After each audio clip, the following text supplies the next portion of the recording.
Graça e paz, abençoados e abençoadas.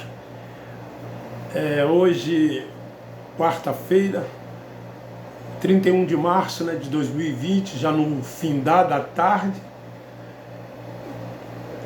Quero compartilhar convosco mais um vídeo no meu canal para a nossa reflexão, um assunto bastante polêmico que tem trazido dúvidas a muitas pessoas.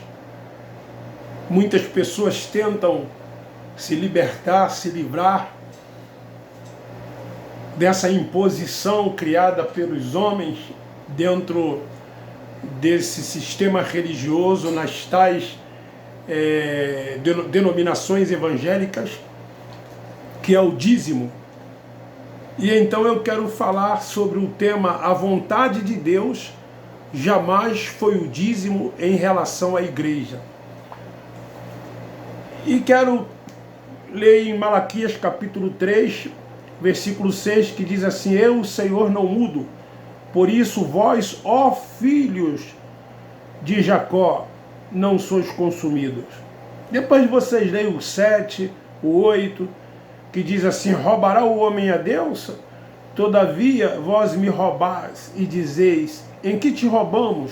Nos dízimos e nas ofertas alçadas. E depois vocês leem o 9, o 10, que diz assim: Trazei todos os dízimos à casa do tesouro, para que haja mantimento na minha casa, e depois fazei prova de mim, diz o Senhor Deus dos exércitos. Muitos irmãos, eles estão sofrendo por não compreender a vontade de Deus neste aspecto da vida cristã. Muitos são dizimistas porque têm medo de deixar de dizimar, em função do medo, do terror que esses líderes impõem sobre os cristãos, dizendo que se eles não derem, eles estão roubando a Deus, e roubando a Deus, automaticamente eles perderão a sua salvação, porque se tornam roubadores. E baseado no livro de Apocalipse, eles dizem assim: os roubadores também não entrarão no reino de Deus. E as pessoas, por não conhecerem a Deus, são filhos, mas não conhecem bem o seu pai, acreditam em todas essas coisas impostas pelo sistema religioso, e eles então ficam aprisionados a essas coisas, com medo de tomar uma atitude, tomar uma decisão e romper com tudo isto. As ordens dos dízimos estão escritas nas escrituras para quem? É uma pergunta que eu faço aos meus queridos irmãos. Esses são os mandamentos que o Senhor ordenou a Moisés para os filhos de Israel no Monte Sinai. Depois vocês lêem Levítico capítulo 27, versículo 30, 32 e 34. Porque os dízimos dos filhos de Israel que ofereceram ao Senhor em oferta alçada, tenho dado por herança aos levitas. Leia também Números capítulo 18, versículos 24, e Malaquias 3:10, que foi o que eu referendei. Então eu quero dizer que uma lei, quando ela é criada, ela sempre visa um objetivo. E o objetivo, queridos irmãos, da lei do dízimo, que nasceu no Monte Sinai, era assegurar aos levitas, a uma das 12 tribos de Israel, a sobrevivência. Por que assegurar-lhes a sobrevivência? Essa tribo, por ocasião da posse da terra santa pelos israelitas, eles não receberam as possessões como as demais tribos receberam. Então eles foram escolhidos por Deus para cuidar do serviço sagrado. Coube à tribo de Levi esta tarefa. E então as demais tribos traziam os dízimos dos frutos da terra e dos animais, e então eram entregues à tribo dos levitas. Então o dízimo seria 10% do fruto da terra, que as outras tribos haveriam de colher, e por lei seria entregue para os levitas. A lei do dízimo era uma lei nacional, ou seja, em todo Israel. Tanto para os israelitas que servisse ou não servisse a Deus, todos teriam que entregar o dízimo, pois era uma lei em todo o território nacional. Eles teriam que dar 10% do fruto da terra aos levitas. Então o dízimo não era dinheiro, era apenas mantimentos e animais. Querido irmão, você dá o dízimo a quem? Aos levitas, como diz a ordem que veio lá do Monte Sinai, que deveria ser entregue aos levitas. Então fica aí uma pergunta: a quem você entrega o dízimo? O teu dízimo é fruto da terra? É uma outra pergunta. Como já disse, dízimo era do fruto da terra e dos animais, e não dinheiro. E eram uma lei específica para os filhos de Jacó. Como já disse, para que as outras 11 tribos levassem até a tribo de Levi, pois a essa tribo cabia cuidar das coisas de Deus. Mas você entrega o seu dízimo ao tesoureiro da igreja e muitas das vezes ao pastor. Ambos não são levitas. E o que você entrega aos tesoureiros das igrejas e aos pastores não é o fruto da terra, não são os animais, mas o que você entrega a eles é o dinheiro. Então isso não tem nada a ver com essa lei dada por Deus aos filhos de Jacó, quando lá no Monte Sinai Deus determinou a Moisés que dissesse aos filhos de Israel que cumprisse toda essa lei que havia sido determinada por Deus. Meus queridos irmãos, em Cristo Jesus, muitas doutrinas dos homens têm tirado ou têm sido implantadas nesses lugares que eles chamam de igrejas, com a pretensão de santificar, com a pretensão de organizar, com a pretensão de querer separar este povo que ali serve das pessoas do mundo, né? Isso dizem eles, isso ensinam eles.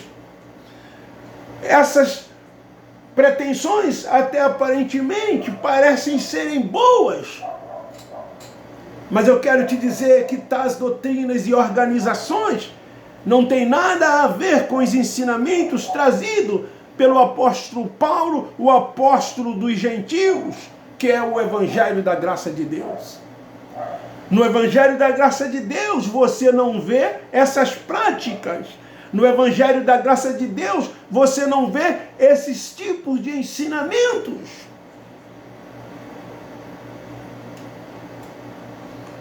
O direito para receber os dízimos são apenas dos levitas, queridos irmãos.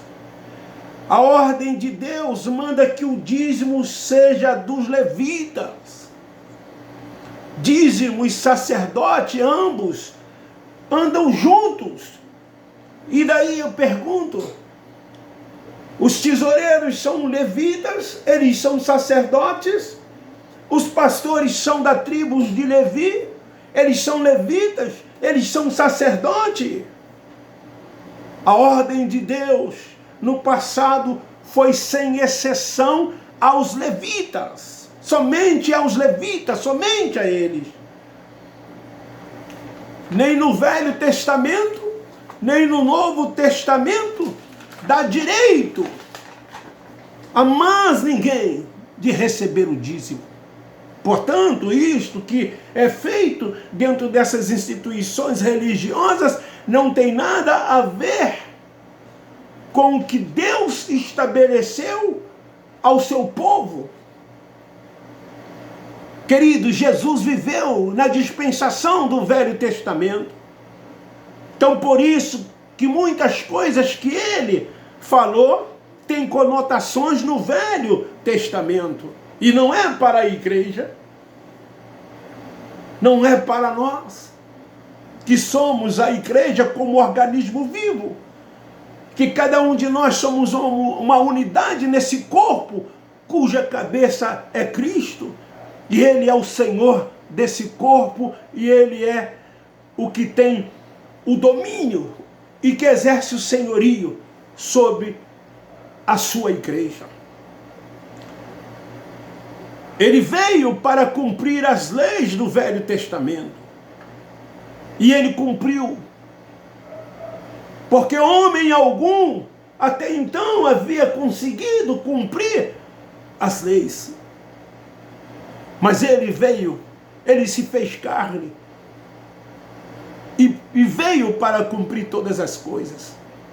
E então a gente vê que dentro dessas instituições chamadas evangélicas, eles trazem os rudimentos da lei mosaica, eles trazem aquilo que era sombra de coisas futuras e implantam como regras, como ensinamentos, como doutrinas, e assim atam fardos pesados sobre os ombros das pessoas, e as pessoas ficam num dilema, sem saber o que fazer. E elas percebem que na prática não resulta em nada nas suas vidas, como eles dizem, é dando que se recebe. Se você der, Deus vai te abençoar.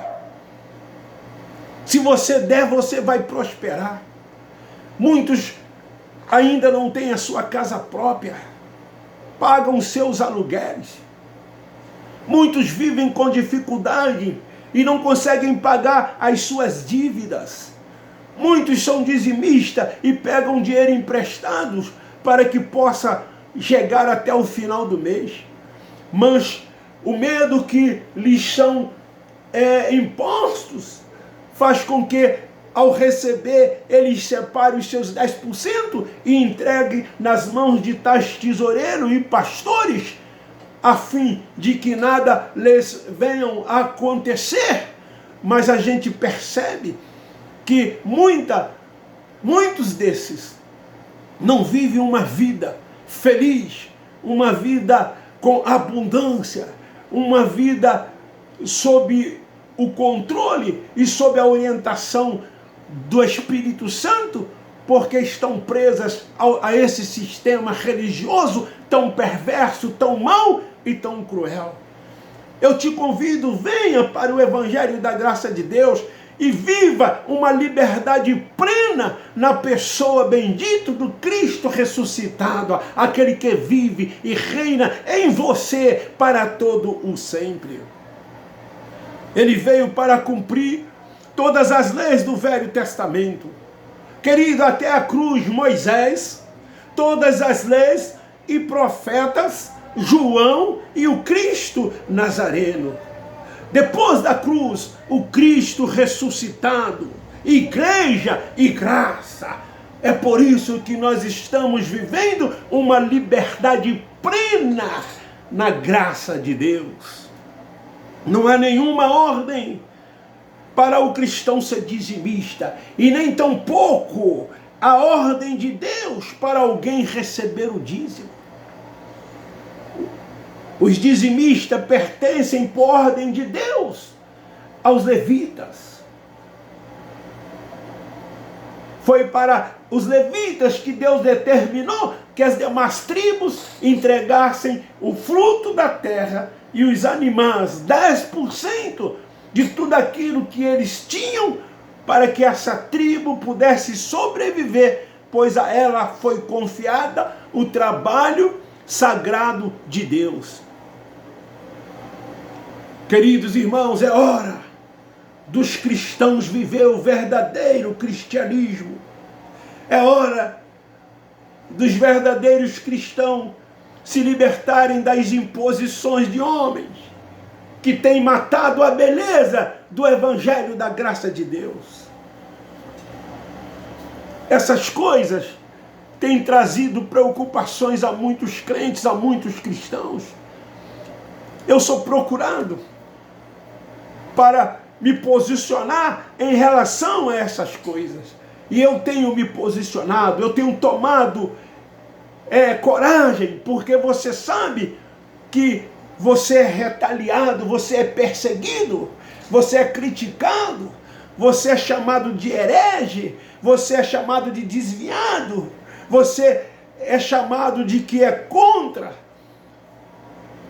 os ensinamentos dados por eles, fundamentado em Malaquias capítulo 3, a partir do versículo 10.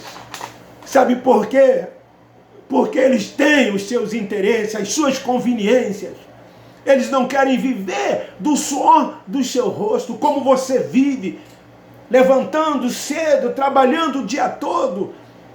E muitos já trabalharam e hoje são aposentados, como eu sou. Mas eles querem 10% do seu dinheiro para essa tal obra de Deus. E eles estão construindo templos frutuosos. Eles estão vivendo em completa mordomia, aumentando cada vez mais os seus patrimônios, apresentando às pessoas uma igreja, aspas, confortável. E aonde os carrões param dias de domingo às suas portas. E ali, sob um conforto, nas suas maiorias, eles dizem que estão ali cultuando e adorando a Deus. Nós, da graça de Deus, nos reunimos como igreja, nas nossas casas, nas ruas, nas vielas, nas casas que nós formos convidados, enfim, aonde nós formos, nós nos reunimos como igreja. E ali nós adoramos ao Pai em espírito e em verdade, porque Deus é espírito e importa que os que o adorem o façam em espírito e em verdade. Está chegando dias em que as pessoas terão que adorar o Pai em espírito e em verdade.